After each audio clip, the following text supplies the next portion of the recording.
같이 읽겠습니다. 믿음으로 애굽을 떠나 왕의 노함을 무서워하지 아니하고 곧 보이지 아니하는 자를 보는 것 같이 하여 참았으며. 아멘.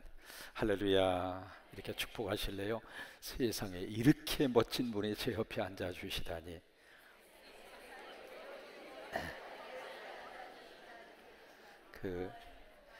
은혜를 받으면 사람의 감정이 살아나요.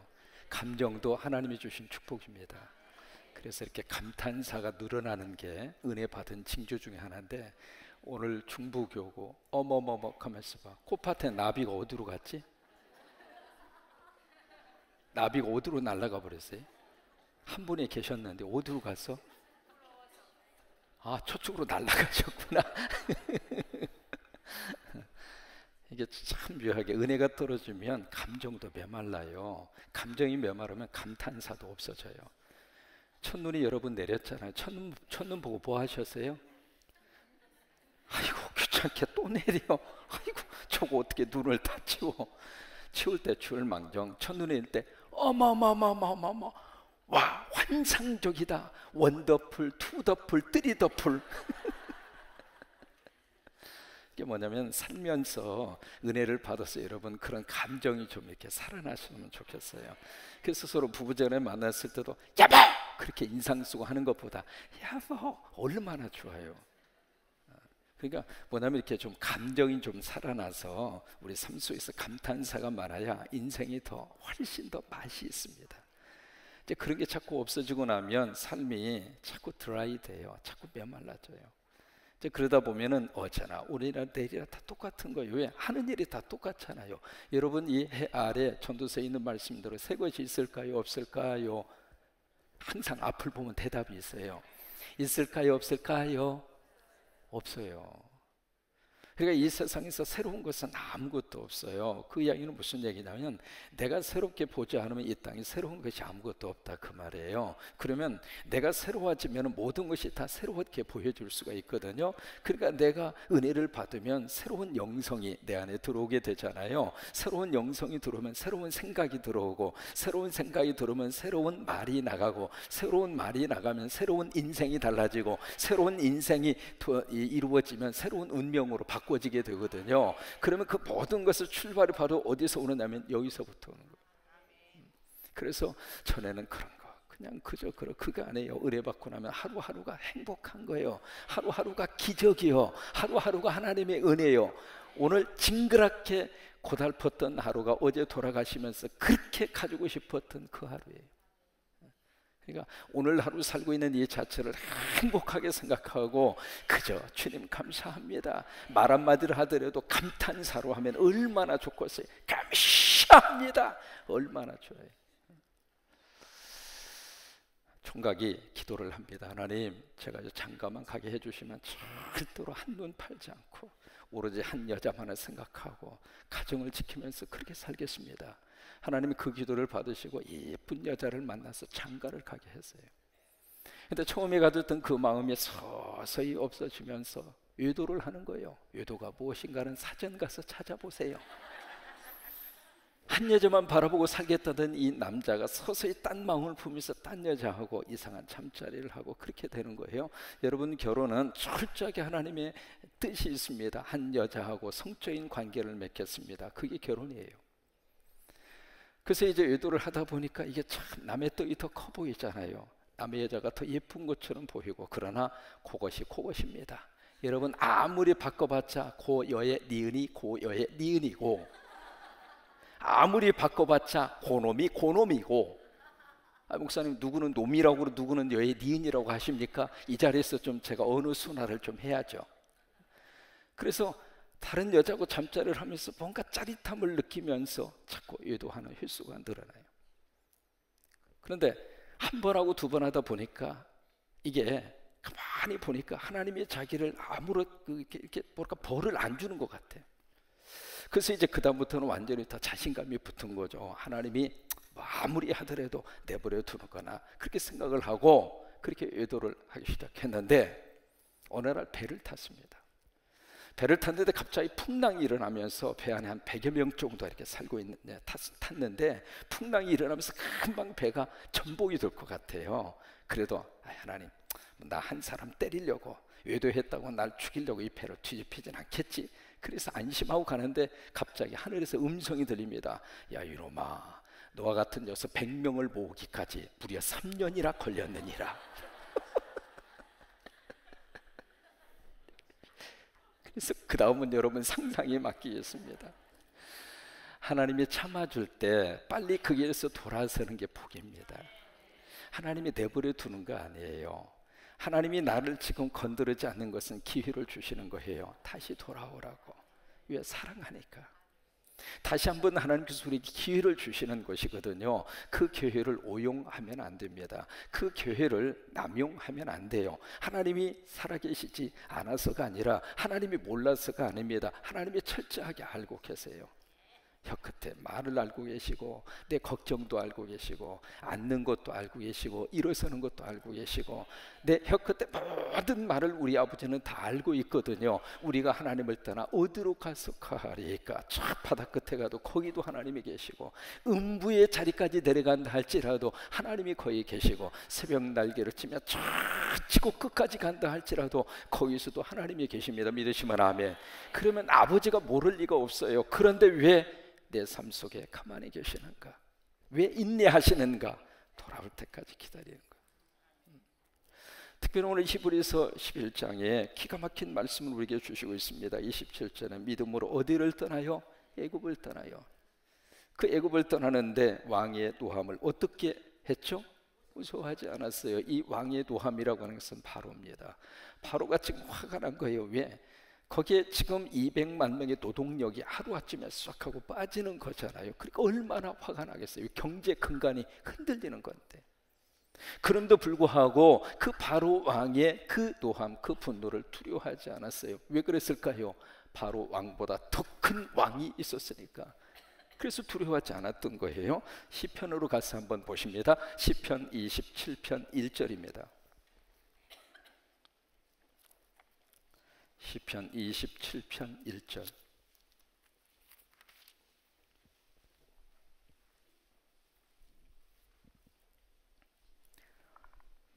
같이 있습니다. 여호와는 나의 빛이요 나의 구원이시니 내가 누구를 두려워. 자 보세요. 여호와는 누구의 빛이에요? 이게 분명한 고백이에요. 다른 사람의 빛도 되지만은 구체적으로 나의 빛이요. 그 다음에 여호와는 나의 구원이시니 내가 누구를 두려워하리요. 여호와는 내 생명의 능력이시니 내가 누구를 무서워하리요. 두려워하고 무서울 대상이 있어요? 없어요? 없어요. 누구만 빼놓고 하나님은 두려워해야지. 이게 거꾸로 가면 안 돼요. 하나님은 우습게 보고 사람을 두려워하고 이게 완전히 멸망의 징조죠. 이게 하나님은 두렵지만은 그 위의 대상은 두려운 대상이 없는 거예요. 그러니까 여호와가 나의 빛, 나의 구원, 내 생명의 능력이시니 내가 누구를 무서워하리요. 여러분 어깨를 펴시고 당당하게 사시기를 바랍니다. 왜요? 그 하나님이 나의 아버지시니까. 그 아버지가 계시는데 뭐가 두려워요? 그 아버지가 굶기겠어요? 아버지가 우리를 완전히 못되게 내버려 두시겠어요? 아버지가 우리를 불행하게 살다가 천국 오라고 내버려 두시겠어요? 안 그래요. 아버지가 역사하시고 아버지가 도와주시고 아버지가 함께 하시고 할렐루야!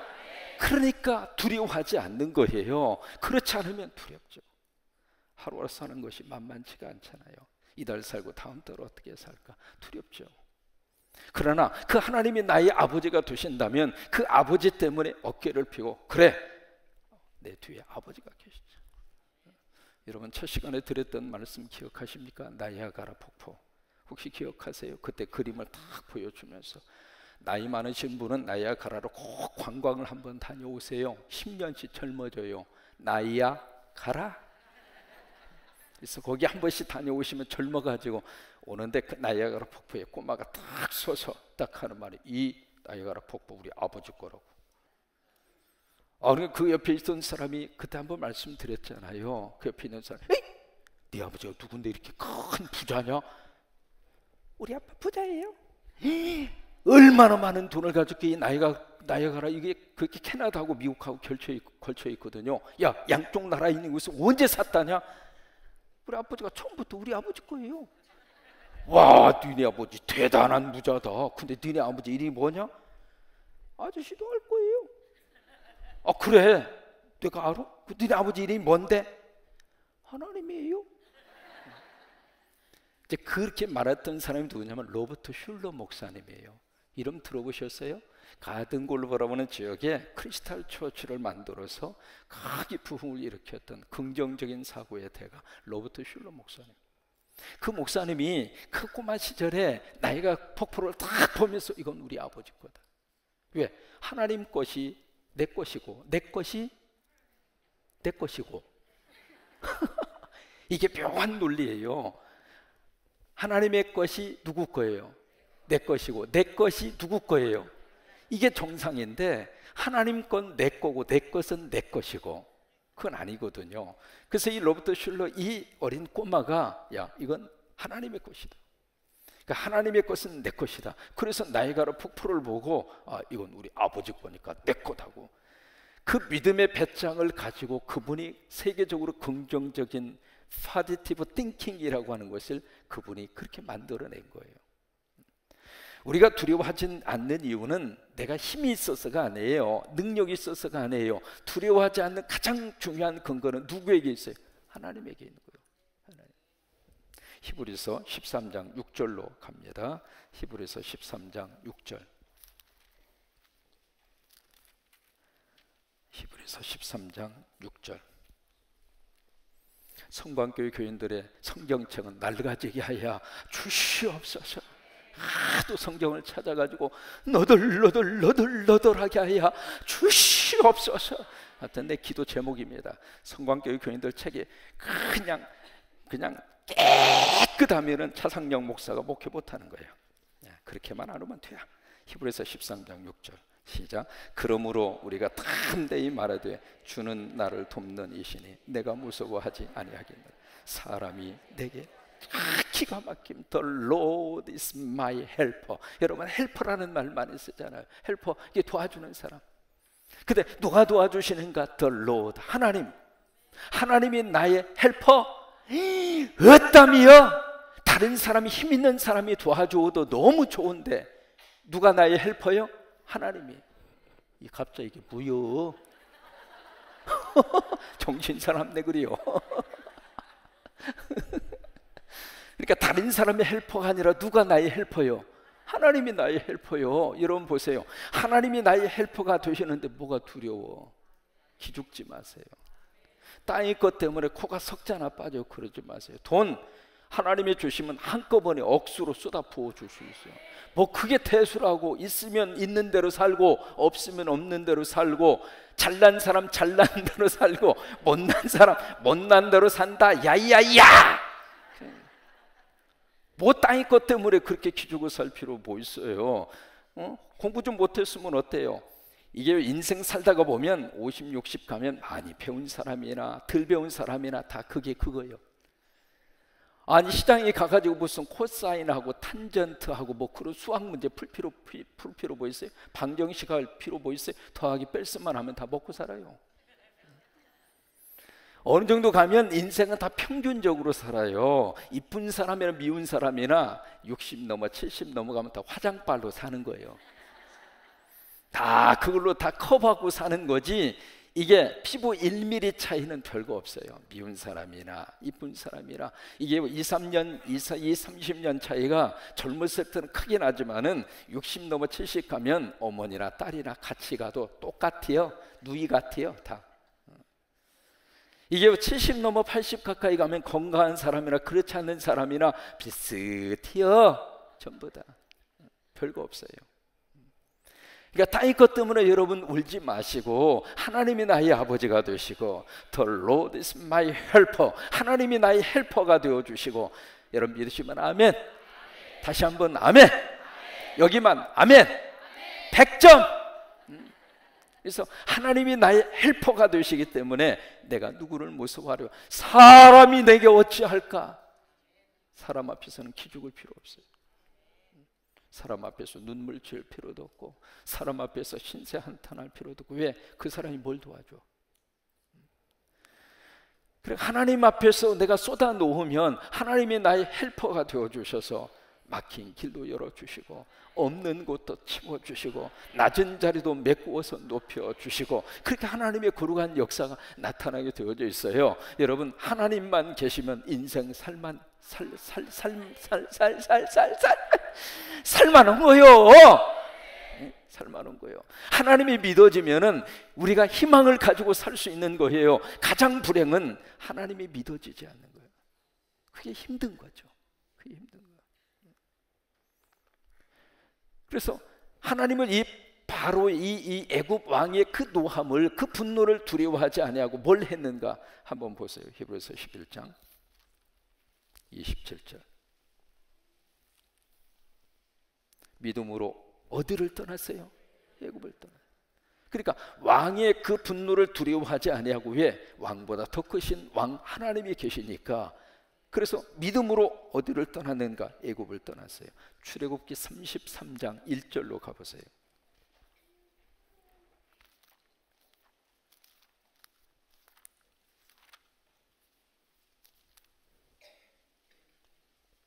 출애굽기 33장 1절.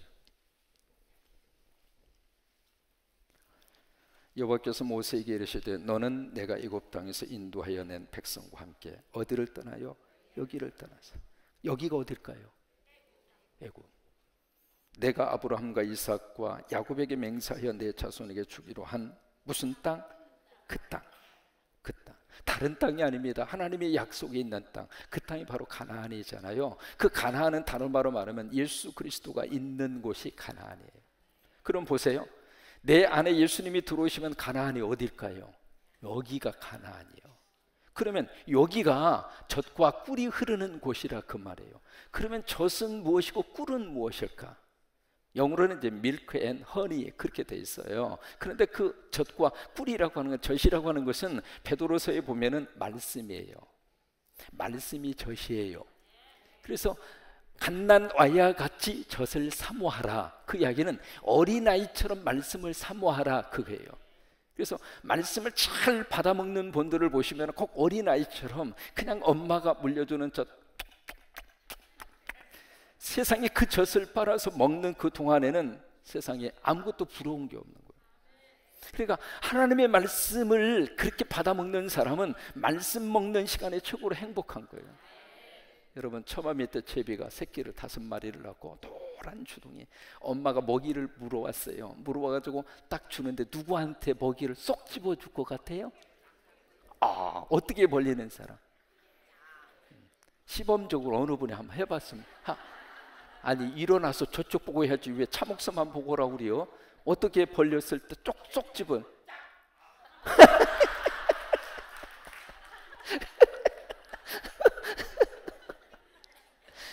그러니까 5마리의 새끼가 있으면은 가장 입을 크게 벌려는. 왜 그럴까? 왜 그럴까요? 집어넣기가 쉬우니까. 입을 조금 벌리면은 넣기가 힘들잖아요. 근데 입을 크게 벌리면은 집어넣기가 쉬우니까. 또 하나, 왜 그 아이, 그 새끼한테 줄까? 지금 사모함이 있으니까. 하나님의 말씀을 먹을 때에도 참 묘해요. 영적으로 그 말씀을 팍 사모하는 영혼에게 하나님이 그 말씀을 주셔요. 그래서 그 말씀이 들어가서 여기에 젖이 되는 거예요. 젖이. 여러분, 꿀이라고 하는 것은 달짝지근한 것이잖아요. 성경에서 꿀은 있을 때 많이 먹으라고 그랬어요. 왜? 꿀이 그렇게 건강에 좋으니까. 왜? 이게 종합적인 제품이거든요. 하나님이 주신 완벽한 식품이 꿀이에요. 꿀이라고 하는 것은 벌이 먹었다가 토해 놓는 거예요. 그래서 거기는 독이 없어요. 그래서 음식 가운데에서도 잘못 먹으면 독이 드는 음식이 있잖아요. 근데 꿀은 아무리 먹어도 몸에 해롭지가 않다고 그래서 이미 소화를 해서 나온 것이기 때문에. 그래서 이 꿀은 하나님의 축복의 상징 가운데 하나예요. 하나님이 부어주시는 하늘의 놀라운 복이 바로 꿀이에요. 그러면 젖과 같은 말씀이 내 속에 들어오면 여기가 바로 하나님이 주시는 복덩어리가 될 수 있다 이 말이에요. 그래서 아브라함에게 너는 복의 근원이 될지라. 그 이야기는 바로 뭐냐면 네가 복덩어리다 그 말이에요. 복을 따라가는 사람이 아니라 네가 바로 복이라는 거예요. 서로 한번 축복해 주세요. 복동이님 안녕하세요.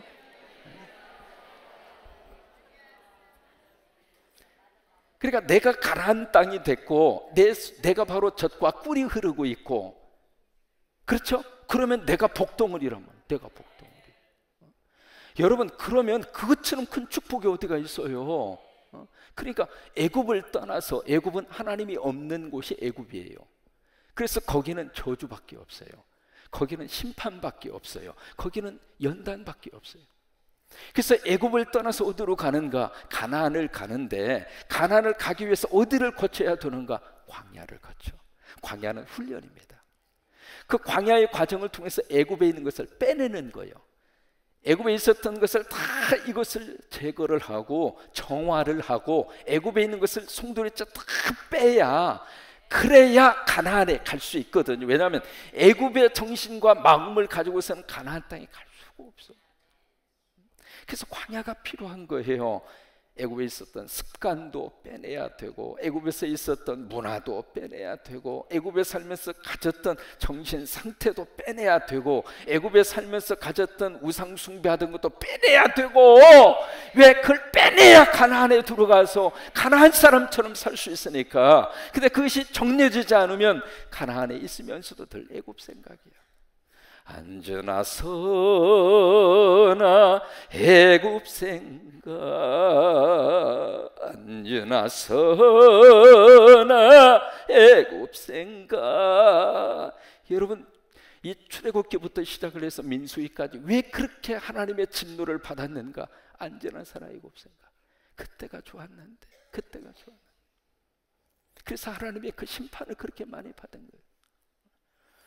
그러니까 우리가 애굽을 떠났는데 몸만 떠나서는 애굽을 떠난 게 아니거든요. 이 광야의 생활을 통해서 애굽에 있는 것을 다 처벌시키고, 난 더 이상 세상으로 돌아가지 않겠다. 하나님이 없던 시절, 나 이제 더 이상 그때 시절로 돌아가지 않겠다. 그냥 하나님의 거룩한 영으로, 성령으로 샥 우리를 정결케 하여 주셔서 우리를 가나안으로 하나님이 만들어 주시기를 원하시거든요. 그래서 바로 여기가 가나안에 대해서 말씀을 먹어서 젖이 있고, 하나님의 복을 받아서 내 안에 꿀이 아름답게 채워지고, 바로 여러분이 바로 가나안이에요. 여러분이 바로 복덩어리입니다. 그래서 그런 말이 있습니다. 복인복소. 한번 해보세요. 복인복소. 복받은 사람이 있는 곳이 바로 복스러운 장소가 된다, 그 말이에요. 복이 있는 장소가 따로 있는 것이 아니라 복받은 사람이 가면 거기가 복소가 돼요. 복받은 장소가 돼요. 그러면 누가 복인인가? 누가 복받은 사람인가? 내 안에 예수 모시고 있는 사람이 복받은 사람이야. 다른 거 아무리 많이 가지고 있다 할지라도 그 속에 예수가 없는 사람은 복인이 못 돼요. 가난하게 살아도 내 안에 예수 그리스도를 모시고 사는 사람은 복인이야. 그래서 그 사람이 가는 장소마다 하나님께서 복소의 장소를 하나님께서 허락을 해 주시는 거예요. 그래서 애굽을 떠나는 베드로전서 2장 24절로 갑니다.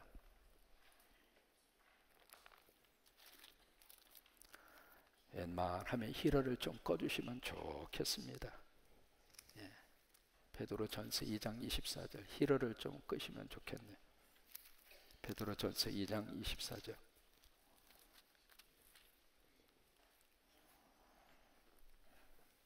같이 있습니다. 친히 나무에 달려 그 몸으로 우리 죄를 담당하셨으니 이는 우리로 죄에 대하여 죽고 의에 대하여 살게 하려 하심이라. 그가 채찍에 맞음으로 너희는 나음을 얻는. 저는 이 구절을 읽을 때마다 치유의 역사를 여기서 내가 근거를 삼아요. 보세요. 그가 채찍에 맞음으로 너희는 나음을 얻었나니. 이 얻었나니라고 하는 이 표현이 바로 you have been healed, 현재 완료형입니다. 무슨 얘기냐면 이미 십자가의 거룩한 역사를 통해서 우리에게 치유적인 역사가 완료적으로 이루어졌다, 그 말이에요. 그 이야기는 내가 믿음으로 고백하면 내 사건이 된다, 그 말이에요. 그런데 그러면서 24절 앞부분에 보시면 친히 나무에 달려 그 몸으로 우리 죄를 담당하셨으니 이는 우리로 죄에 대해서 죽고, 그 이야기는 떠나라, 그 말이에요. 애굽을 떠나라. 죄에 대해서 죽으라, 그 이야기는 더 이상 애굽에 있지 말라, 믿음으로 애굽을 떠나라, 그거예요. 그리고 나서 의에 대하여 살게 하려 하심이라, 그 이야기는 의가 있는 곳으로 가라, 그 말이에요. 그게 가나안 땅이요. 가나안 땅. 그러니까 의가 있는 곳이라고 하는 것은, 의인은 바로 하나님에 대한 또 다른 이름이에요. 그래서 의인이라고 하는 것은 의로운 행동을 해서 의로운 사람이 돼서 의인을 말하는 것이 아니라, 내 안에 예수님이 계셔서 그 예수님 때문에 내가 의로운 사람이 되는 거예요. 그래서 의가 있는 곳으로 가라고 하는 거예요. 죄를 끊고 애굽을 떠나서 가나안 땅으로 가라, 그거예요. 여호수아서 5장 9절로 갑니다.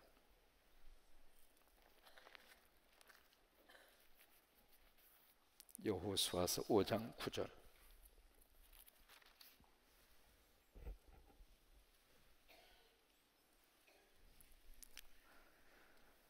같이 봅니다. 여호와께서 여호수아에게, 잠깐요. 325면 여호수아서 5장 9절.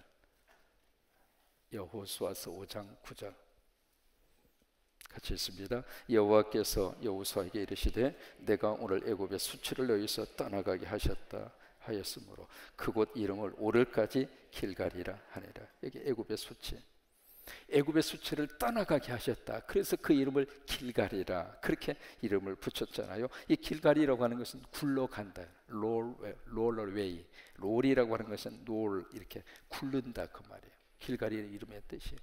그래서 이렇게 자꾸 이렇게 굴러가지고 여기 있었던 수치를 저쪽으로 옮겨주셨다 이 말이에요. 그러니까 애굽에서 있었던 수치, 그러니까 하나님 모르고 하나님 없는 곳에서 살면서 가졌던 죄라든지 하나님 앞에서 잘못한 것이라든지 그것을 굴러가지고 저쪽으로 이렇게 내보냈다 그 말이에요. 그게 길갈이라고 하는 이름의 뜻이거든요.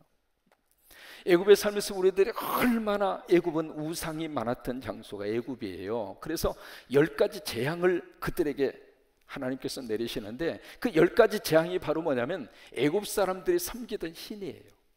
파리 신도 섬기고, 그 다음에 개구리 신도 섬기고, 우박 신도 섬기고, 다 신이에요. 신. 그게 애굽 사람이 섬기던 신. 그래서 그 신을 하나님이 철저하게 하나씩 다 무릎을 꿇게 한 거예요. 그러니까 애굽 땅에 살면서 430년 동안 그 신을 섬겼대요, 이스라엘 백성들이.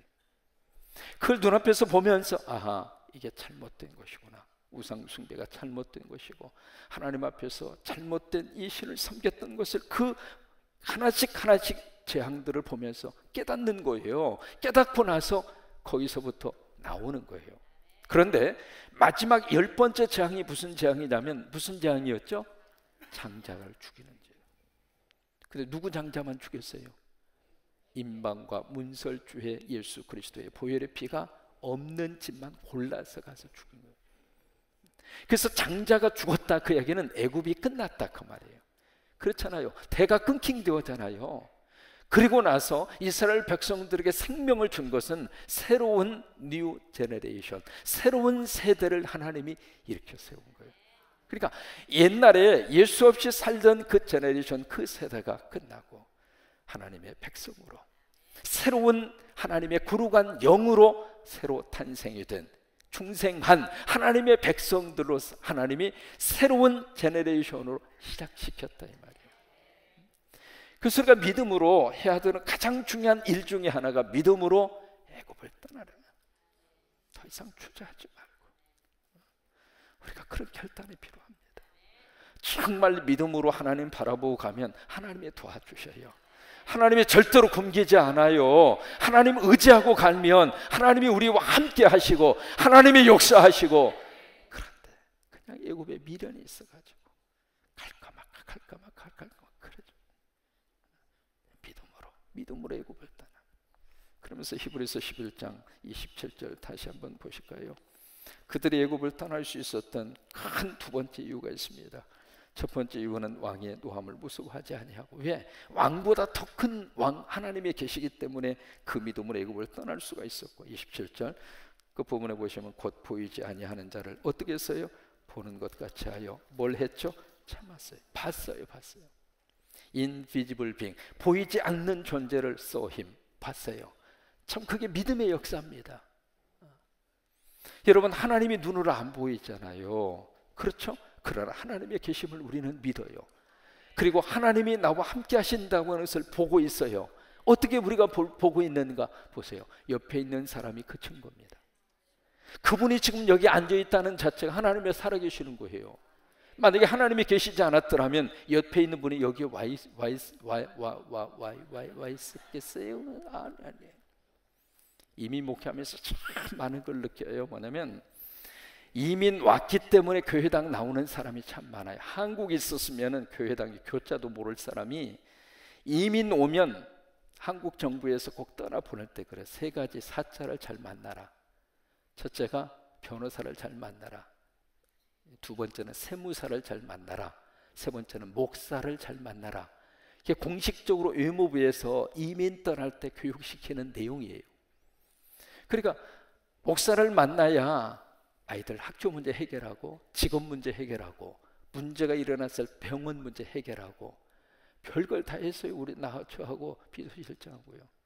병원에 갔다 오면 병원에 모시고 가서 다 치료받게 하고, 그 다음에 병원에서 나올 때는 이제는 병원비가 한 20에서 한 30만 불 나와요. 그렇게 많이 나오거든요. 돈이 없으면 그 다 거기에 소셜워커 만나가지고 다 해결하면 돈 한 푼도 안 내고 나와요. 그런 일도 하고, 한 번은 갑자기 전화가 온 거예요. 목사님 그래서 왜 그래요? 그래 누가 돌아가십니까? 아니요, 돌아가는 게 아니라 내 마누라가 애를 낳으려고 그래요. 그럼 가서 나면 되지, 빨리 오라고. 그래서 그냥 갔더니 배가 이만해가지고 그냥 이름 내 지금도 안 잊어버려. 박유석 집사라고. 그냥 배가 이만해가지고 그냥.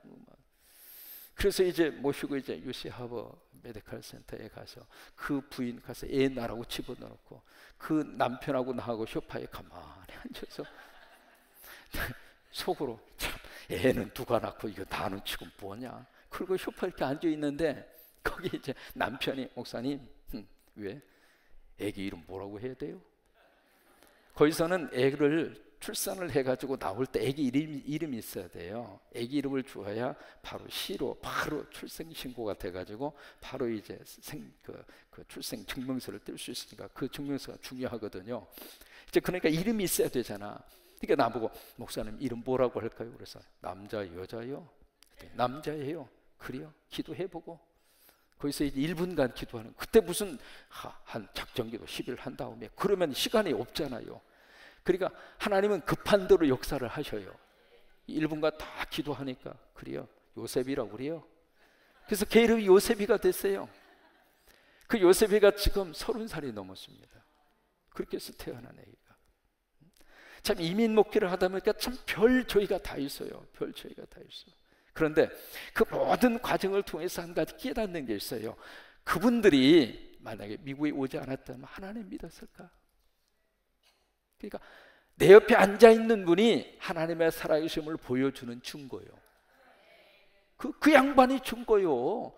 야, 이 양반이 이렇게 와서 예수 믿고 이렇게 예배드리고 이 금요일날 집에서 편히 주무셔야지 뭐하러 나오셨어요? 이 금요예배에 나왔다는 자체가 예수님이 살아계시는 증거이고 하나님의 역사하심의 증거이고, 이게 바로 다른 멀리 가서 찾을 필요가 없어요. 보이지 않는 하나님을 어디서 우리가 보게 되는가? 옆에 있는 사람을 통해서 보는 거예요. 그 하나님을 볼 때 우리가 감사하고 살고, 그 하나님을 볼 때 너무 축복. 여러분 한번 사진 한번 보여드릴게요. 조명한 밀레의 만종이라고 하는 저 그림 아시죠? 석양이 갑자기 저 멀리에서 종소리가 땡그랑 들리니까 여보 우리 잠시 기도합시다. 그게 이제 그 유럽의 전통이었어요. 그래서 석양의 저녁 종소리를 듣고 하던 일을 멈추고 나란히 서서 남편과 아내가 같이 고개를 숙이고, 보면은 여자가 더 고개를 더 많이 숙였어요. 이게 참 여성의 영성이 더 강한 겁니다. 하여튼 통성기도 시키면 남자 소리는 별로 안 들려. 그냥 주여 부르짖고 악을 쓰는 것은 다 여자요. 전부 다 보면 여기만 그런 거 아니에요. 전주도 그러고 미국도 그러고 다 그래요. 하여튼 여성의 영성이 더 강한 것 같아. 그냥 다 맞는 건 아니고 다 그렇다 이 말이에요. 그러니까 여자가 고개를 더 많이 숙였잖아요. 하나님 오늘 하루를 지켜주셔서 감사합니다. 근데 여러분 자세히 보시면은요, 맨발입니다. 발이 맨발에다가 두 양반이 입고 있는 옷 자체가 아주 남루한 복장이에요. 그 밑에 바구니가 있어요. 바구니 감자거든요. 감자가 몇 개 앞서. 농사를 잘못 지었나 봐. 나는 계곡리 살면서 구이 살면서 감자 농사 지어가지고 잘 키웠거든. 나는 심으면 잘 돼. 고추도 심었는데요, 약 한 번도 안 주었는데 고추가 그렇게 싫은 거예요. 신통망통 꼬부랑통이요. 진짜 고추 농사 잘 됐거든요. 그런데 저 집은 농사를 어떻게 했는지 감자가 몇 개 없어, 바구니에. 그래도 저기에 세 가지의 참 귀한 것이 담겨져 있어요. 첫째는 노동의 신성함, 두 번째 가정의 신성함, 세 번째 영성의 신성함. 세 가지. 근데 보세요, 저 그림이 가격이 얼마나 갈 것 같아요? 있는 대로 불러요. 얼마나 갈 것 같아요? 공식적으로 나오는 가격이 1조입니다. 공식적인 가격이. 그런데 지금 저 밀레의 만종이라고 하는 그림의 가격이 계산을 못합니다. 무슨 얘기냐면 그 이상도 주고 살 사람이 많다는 거예요.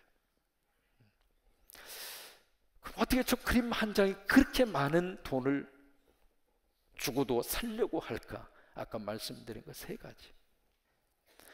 여러분, 그 노동, 땀을 흘리고 먹고 살 수 있다고 하는 거, 그리고 부부의 관계 속에서 가정을 세우면서 우리가 산다고 하는 거, 하나님 앞에 기도하면서 영성의 삶을 산다고 하는 것은 돈으로 계산되지 않아요.